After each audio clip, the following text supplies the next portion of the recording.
আমাদের সেই আসসালামু আলাইকুম। আমাদের সেই ঐতিহ্যবাহী লঞ্চ ঘাট সুরেশ্বর ঘাট।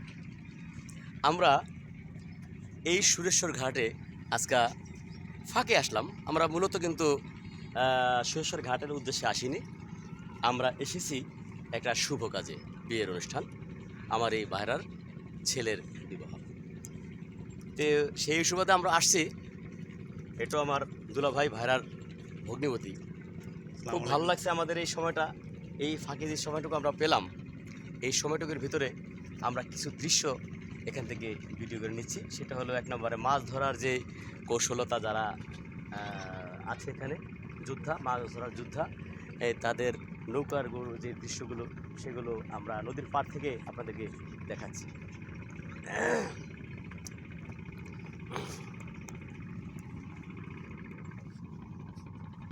এই দেখুন একের পর এক অনেক নৌকা মাছ ধরার জেলেরা এখানে আছে। সেই শুধুই অনেক অনেক অনেক নৌকা, যেটা আসলে শেষ করা যায় না।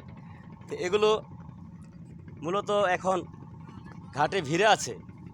ওনাদের কর্মকাণ্ড যা ছিল, কার্যকলাপ, সেটা হলো মাছ ধরার অবস্থা, সেটা সকালে শেষ হয়ে গেছে।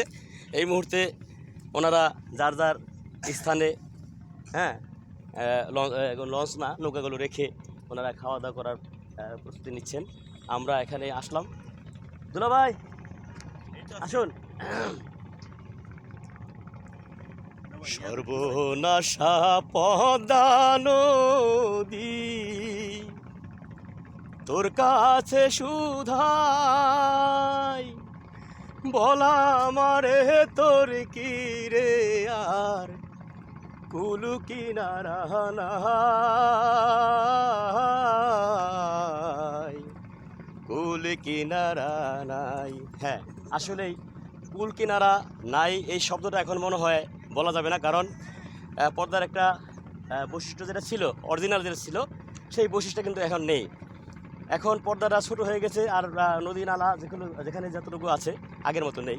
কিন্তু আগের মতো যারা আছে, আগের মতো সেই পুরোনো জেলে ভাই যারা মাছ ধরতো, তারা কিন্তু অবশ্যই এখানে আছে বিরাজমান, একেবারে একের পর এক।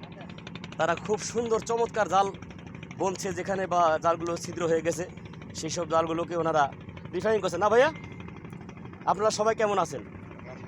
শুক্রিয়া। আপনাদের কর্মকাজ যেটা ছিল সকালবেলার মাছ ধরার পর্ব শেষ না? দেখেন এখানে আসলে ভালো লাগে, যেদিকে তাকাই খুবই ভালো লাগে। নৌকা আর নৌকা, আর এখানে সবুজে ঘেরা কিছু গাছগাছালি আছে। আসলে স্থানে না আসলে বোঝা যায় না এর সুন্দরতা।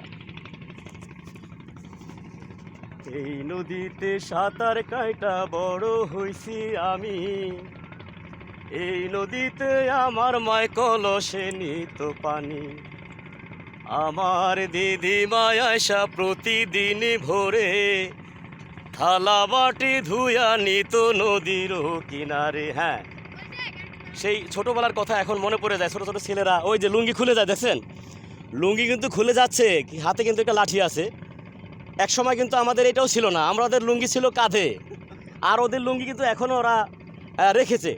তাহলে সভ্যতা চলে এসেছে, অথবা ব্রেনের দিক দিয়ে অনেক ভালো চলে আসছে। আমরা ছিলাম সরল সোজা, লুঙ্গি আমাদের মাথা থাকতো। হ্যাঁ, তোমাদের লুঙ্গির পরনে আছে। তোমরা কেমন আছো? ভালো আছো। তোমার নাম কি?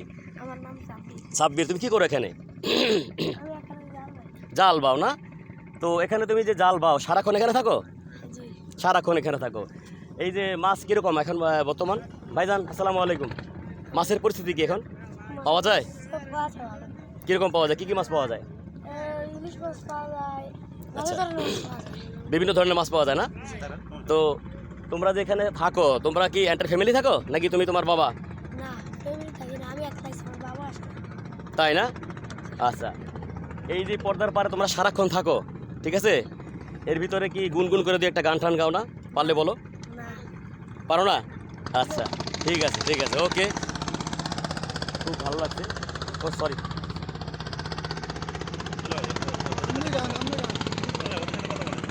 এখানে তো আর ক্ষেত নেই, কৃষকরা আছে। আমার বাড়ি গোলার বাজার। জি জি, আমরা ঢাকা থাকি। আয় রে চাষি ভাই, কাঁচি হাতে সোনার খেতে ধান কাটিতে যায়। হ্যাঁ, সেই ধানের দৃশ্যগুলো এখন নেই বললেই চলে, কারণ নদীর ভাঙনে অনেক ক্ষেত চলে গেছে। তারপরে এখন মানুষ একটু ঢাকামুখী হয়ে গেছে, যার ফলে সেই ঐতিহ্যবাহী যে কৃষকরা অনেকটাই নিঃশেষ হয়ে গেছে। কারণ সেই ধান ক্ষেত, গম ক্ষেত, বিভিন্ন ধরনের পাট ক্ষেত আগের মতো আছে ভাই? আগের মতো নাই। তো আমাদের বাংলাদেশের ঐতিহ্যবাহী যেই সৌন্দর্যতা, সেটা হলো গিয়া সবুজে ঘেরা বাংলাদেশ, সেটা আস্তে আস্তে বিলুপ্ত হয়ে যাচ্ছে, তাই না? তারপরও অনেক ভালোবাসি বাংলাদেশকে, আপনারা সবাই দোয়া করবেন। আমরা খুব ভিডিওটা বড় করে ফেললাম, কারণ এখানে ভালো লাগার কারণে, জায়গাটা খুব ভালো লাগছে, ওনাদের সাথে কথা বলে আরও ভালো লাগছে। ধন্যবাদ সবাইকে, আসসালামু আলাইকুম।